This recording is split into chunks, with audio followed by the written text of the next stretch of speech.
Let's meet a cybersecurity trailblazer. I'm Penny Lane, and In the Driver's Seat starts now. Welcome to In the Driver's Seat, where we delve into the lives of extraordinary individuals who drive their industries forward.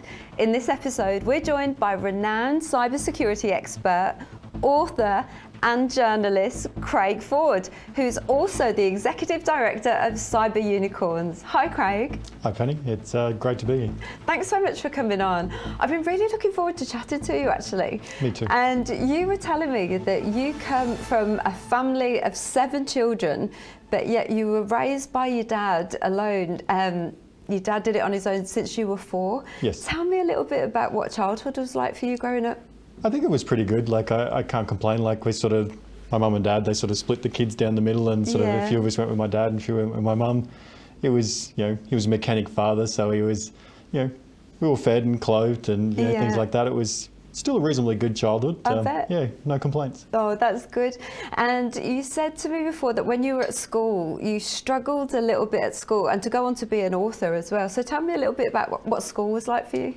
Sort of, particularly around that sort of point with when I was in primary school, essentially I think I was in year 2 or 3, I could still barely read or write, which is kind of a funny point when you say I've got 6 books now as a published author and do cyber journalist work. So I sort of needed quite a bit of help to sort of, get me on board. It was not because I wasn't capable of reading and writing, it was just my dad had never sort of, really focused on teaching me that. It was more around clothing and feeding us and, the important just wasn't stuff. a skill we needed to have for him. So, Yeah, amazing. And then you put yourself through university and you did a master's while supporting yourself. Tell us a little bit about that. Yeah, so I have 2 master's degrees now, which is crazy to say you have 2 of them. But, so a Masters of Information System Security and a Masters of IT Management with a digital forensics focus, which I did both of them as I was sort of still working full time, and I think my second one was when we had our first child. So it was quite a lot of juggling there to try and get it all done. Yeah, amazing. Now, you were into cybersecurity like James Bond before it was mainstream and people were getting paid to hack into different businesses. Tell me a little bit about what the industry was like then and how it's changed now. I think it's sort of, cybersecurity, I've sort of been in that sort of IT cyberspace for probably 20 years now. And I think it was more of a buzz, more of an exciting sort of term to say you're in cybersecurity these days. But before it was just part of the sort of, IT support. It was just something that you did on the side. But the industry has grown a lot over the last 20 years. It's very different now than it was back then. So. And what attracted you to the security side of it? I think my natural instincts is to pick things apart and sort of find how they work and sort of, how you could make them do things that they weren't really intended to do. So I sort of naturally had the capability to be like an ethical hacker or a pen tester because of that natural curiosity, I guess you would say, of how things work and how they sort of all connect together. So. And investigating as well. And that the investigation is part of the thread of some of these books that you've written as well. Tell us a little bit about how the book writing started. So sort of my writing journey started, I was at the last cybersecurity conference in Canberra. I think it was around 2016 or 2018, somewhere in there. It was I'd sort of never really even considered writing as even an option. It's something I would even do. But I was working for what they call a managed service provider, so someone that would provide support for IT support for businesses. And gosh, you have good patience to do that. Definitely good patience. It's a challenging job, but literally though, they weren't talking about how much of a risk the managed service providers, because they have the keys to all of these different companies essentially, and how much of a risk they could actually cause and how much of a flow-on effect. So I pitched an article to CSO Online after the conference because I could see the problem that no one was talking about, and I just wanted to try and get that out. So. And was it that ease of understanding? Because it seems so complicated, doesn't it, to so many people, it does to me. It does, and I think that's probably why I've sort of continued to do it, because I had that natural ability to make the very technical things nice and easy to understand. So it sort of continued to flow, and it just, I quite enjoyed the process. So. Yeah, and so the thread of the first series of books, who's that aimed at? So the Hacker IM ones, which you can't see on the actual desk here, were my first self-published ones, which were, I guess, a cyber education book for adults and a bit about my journey into cyber. It's because essentially when I was doing that first master's degree, I hated cybersecurity books. They were so boring and so painful to read. Why? Because they were so technical. So technical and so heavy. I think they would put you to sleep before they would teach you things sometimes. So it was really around making it a bit more accessible and a bit more open for anyone to read and sort of understand what's sort of happening with it. So that was why I did the first ones. And that was geared more towards adults. And then what about the second series? So the second series, I'd been sort of continued down that cyber journalist space, and I was regularly doing a column for the Women in Security magazine. And I was like, how as a male in the industry, as a writer, how could I encourage more young girls to have a bit of an interest in cybersecurity? Is there many girls in the industry? About 15%, I think, roughly. Wow, that low. Is female participation in the industry, which is a bit sad if you ask me. Yeah. I think we need to sort of encourage it a bit more, which is why I went, why not create a lead female character for my book series, a novel series, my first novel I'd ever written, so it was a little scary, but teenage hacker in her mind, following her journey and how she sort of goes through in that sort of hacking space. So it's quite fun, and there's 3 books in that series now, which is great. It's fantastic. Do you think that's from being the dad of a daughter that inspired that? I think a little bit. I think, and the fact that I have 4 older sisters, I think it probably helps a little bit. I think, just seeing the industry itself and that low percentage, I'm like, diversity in cybersecurity is so important because it will encourage different viewpoints and different ways of seeing things. So the diversity in all forms, men and women and different backgrounds. So I think the more we can encourage that, the better. But that's great that you're getting more women into the industry. What do you think has held women back?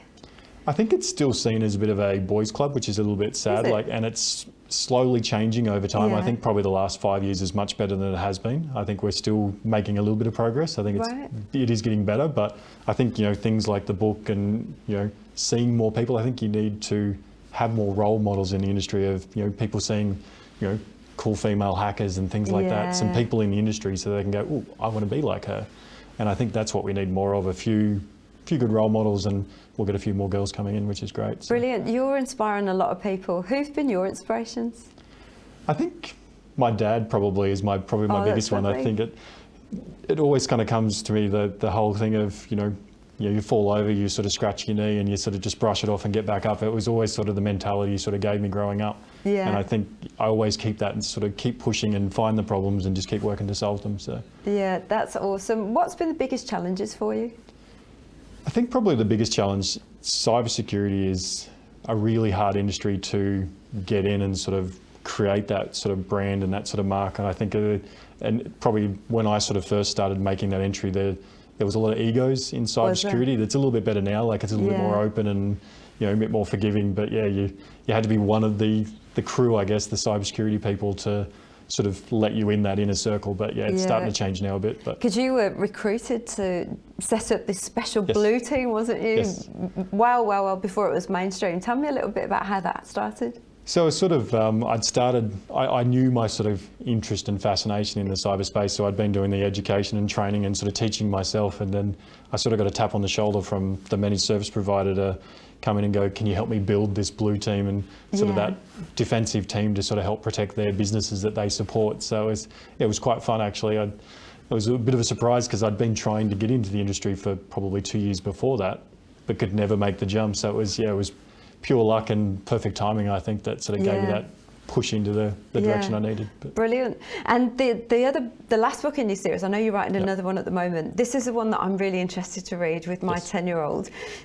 This is aimed at kids and kids being safe online. Tell me a little bit about that, because that's something that really worries me. Like I found things on my little boy's iPad that he's clicked on by accident. And what advice could you give to people that are worried about the same thing? I think probably the biggest thing is have those open conversations, which was part of the reason with the book, is creating a book that you could read together as parents and the actual children themselves, and sort of encourage the conversations. Because I think the biggest problem is most of the conversations now are around locking things down and don't let them have access. But I think the key to it, I feel, is actually encouraging them to learn the right ways to do things, and having it so it's an open conversation, so that when they with the sextortion things where they're sort of being pushed towards giving these sort of naked images and things of themselves, instead of hiding that to themselves, have that relationship where you've already formed those conversations where they'll go, look, this has happened, I need some help, and have those conversations. So I think give knowledge and help them sort of learn, things like the book. There's lots of resources, like eSafety has some, and a few other organisations. And I think give them the knowledge and then help them down that path to, yes, they'll still make mistakes, we all do. Yeah, we all do. But then at least when those bad situations happen, we can prevent some of those sort of incidents from some of the suicides and things that happen from those poor kids that go through those sort of issues. But if we start those conversations hopefully earlier, we can have some of that education, and then they'll go, look, I am in a bit of a pickle here, can you help me with this? And feel more comfortable and not hide it as much and not as ashamed about it. So I think that's key. When we were growing up, there's no social media or any of that, so you might have a bad day at school, but you go home and you're on your own, and then it's all forgotten by the next day. But you're taking school home with you, aren't you, if you've got access to all those things as well? Particularly with the cyberbullying kind of topic, I guess they sort of, like you said, they literally, when we were growing up, you could go home, like you said, and it was disconnected. You're fine till the next day, and you can sort of refresh and reset. But now with social media and the online content, it just constant barrage and it never stops. So it's hard for them to escape that. So I think it's encouraging that knowledge and, just like we were saying before, just put your hand up. Say that it's okay to say, I'm not coping with this. I need to, put it down and try and get that healthy relationship with that online content. So yeah, amazing. And there's so many people out there like me. When I was chatting to you before the show, I don't think my stuff is that secure. And talking to friends and people in the general public, what advice would you give people that are just about their own personal security for even if they're not in business, but what should we be doing to protect ourselves? I think there's a couple of simple things you can do. Is make sure that you have like a good antivirus, like a good software package on your machines to protect them, and multi-factor authentication, so having the text message come to your mobile phones or the app on your phone to sort of get that second authentication on top of your password is really, really helpful. As a lot of people I find still resist it to a point, because it's a little bit inconvenient to have to re-authenticate and put your little codes in and stuff. Yeah, but it can be annoying. Essentially, from the hacker's side of things, like if they're trying to get in and they've got your password from one of the bigger breaches, which happen nearly every day now. Do they? At least with that second authentication, they need that as well to be able to get into your account. So it'll give you time. You can see the alert saying that someone's trying to get into your account, and then you can reset the password yourself before they can get access to it. So it gives you that extra layer. And and updates is probably the other thing. When the device updates come out and the PC updates, sometimes, yes, they can cause some minor issues, like the poor CrowdStrike people recently. But I think if doing these updates, it patches a lot of the stuff there. I think probably the statistics is about 70 or 80% of the incidents that happen have already got patches that actually fix that vulnerability before. Wow, that's so really good advice. Yep. I can't believe we're out of time already. There's so much more that I wanted to ask you. I know you're doing some amazing things for kids' charities, and you're doing so much. You've donated loads of books to schools, and you're doing loads of talks. I think it's really impressive what you're doing. And you've got an online course that people can do at Cyber Unicorns, is that correct? cyberunicorns.com.au, sort of online education, mums and dads, seniors, your general public. Yes, it's my sort of passion, I guess, to try and sort of help educate that general public, whereas an industry we've kind of ignored a little bit to a point for a while. So hopefully I can make some difference. You're doing a great job. I think cybersecurity is the new rock stars, isn't it? I think so. I'll go with that. Thank you so much, Craig. Thank you. In the Driver's Seat is brought to you by the Perfect Cosmetics Company. Join me next time to learn more from industry legends how you can take the wheel and steer your life in the right direction. This is Ticker, and we'll be right back. You're watching Ticker. We'll have more in just a few minutes.